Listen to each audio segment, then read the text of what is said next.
ตั้งไงนี่យើងនឹងយកគៀមកនឹងឆ្នាំ2014ឡើងភ្នំបូកូទាំងអស់គ្នាចង់ដឹងថាឥឡូវនេះយើងនៅកន្លះសាំងវត្តស្លែងណានៅផ្លូវជាតិលេខ3យើងចេញពីវត្តស្លែងទៅឡើងលើភ្នំបូកូចេញពីភ្នំបូកូយើងនឹងមកចាក់សាំងនៅនេះវិញចង់ដឹងថាពី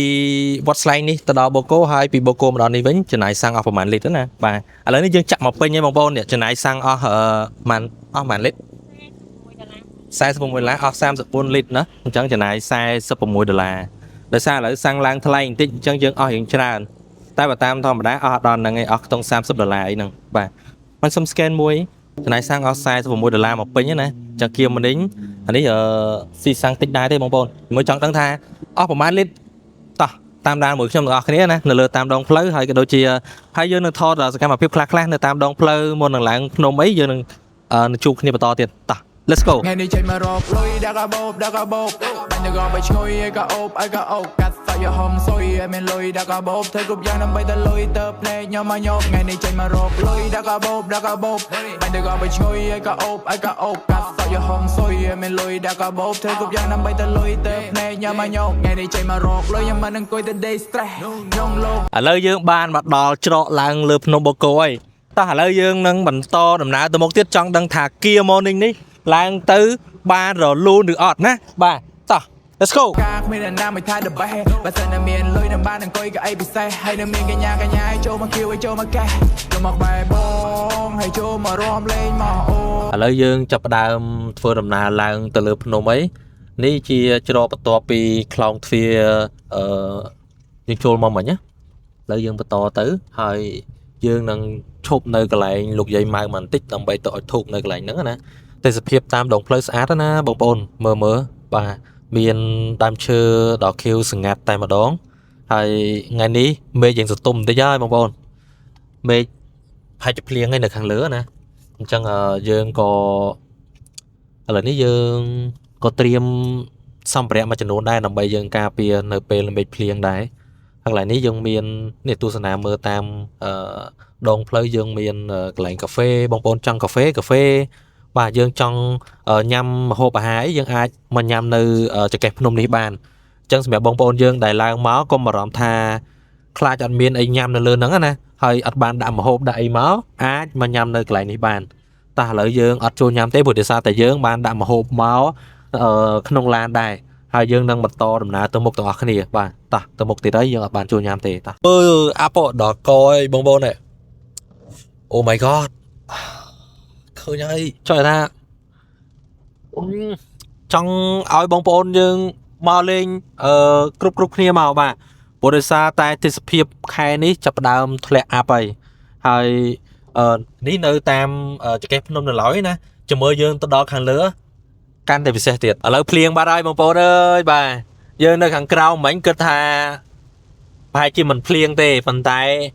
មកដល់ខាងលើនេះមើលអត់ឃើញទេបងប្អូនណាអញ្ចឹងសម្រាប់បងបាទដែលចង់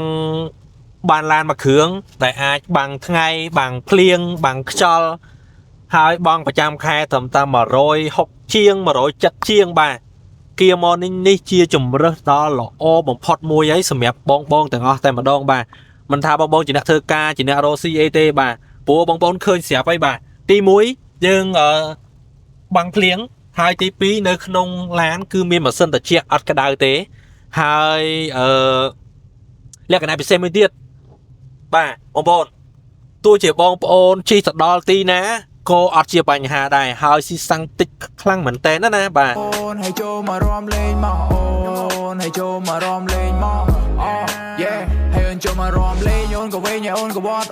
ទៅតាមភ្លេងអូនក៏លេងក៏មកឲ្យផ្លត់ហើយអូនថាបងមានកម្លាំងឲ្យទុកឲ្យអូននៅចាប់ប្រឡត់ឲ្យអង្គុយនៅលើបលាំងឲ្យស្ដាប់សលេងបជើងផ្ទាត់ជីវិតពេលខ្លះសប្បាយខ្លះក៏កើតទុកឈើវាមទឹកវាគុំតែចាប់ពុកក៏មានបាខ្លាំងពេកស្វែងរកក្តីសុខតែលើសំសន់អមត់ថាថ្ងៃនេះចេញមករកលុយដាក់កាបោបបាញ់ទៅក៏បីឈ្ងុយឲ្យក៏អូប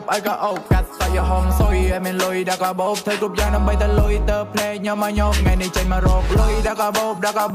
បាញ់ទៅក៏បីឈ្ងុយឲ្យក៏អូបកាត់សាច់យហំសុយឲ្យមានលុយដាក់កាបោបធ្វើឥឡូវយើងចុះពីយាយម៉ៅមកហើយគឺយើងបន្តដំណើរទៅមុខទៀតយើងទៅកន្លែង អាគារនេះអាគារកាស៊ីណូហើយនឹងយើងទៅកន្លែងវិហារចាស់យើងបន្តដំណើរទស្សនាទេសភាពតាមដងផ្លូវដល់យើងដើរទៅមុខទៀតអើយបាទណាគេធ្វើ2ឈ្មោះអី អានេះសើក្មេងឌឺនេះហើយយើងមកដល់ចុងកំពូលហើយនៅនេះគេហៅថាដំណាក់ស្ដាច់បងប្អូនបាទដំណាក់ស្ដាច់យើងមកដល់ចុងកំពូលគេបំផុតហើយយើងមើលទេសភាពនៅខាងលើនេះគឺស្រស់ស្អាតណាបាទស្អាតមែនទែនហើយទីទៀតយើងត្រឡប់ទៅវិញយើងនឹងថតអាគារចាស់នេះឲ្យបងប្អូនយើងមើលបងប្អូនអត់ដែលឃើញកន្លែងដំណាក់ស្ដាច់ទេណាឥឡូវយើងឡើងមកខាងលើឲ្យឃើញនេះកម្ពុជាចាក់ថ្មម៉ាបងប្អូនហើយក្រូចំនួនមុនអាចំនួនពីដើមមើលមកខាងក្នុង Oh my god នេះជាទស្សនភាពនៅខាងក្នុងមានជាបន្ទប់បែបនេះអូខេបាច់ចោះហើយមានជាក្រូបែបនេះមកទស្សនភាពកន្លែងនេះជាចក្រានបាយមានចក្រានបាយមានអីទៀតនេះបាទអង្គុយទស្សនភាពនេះ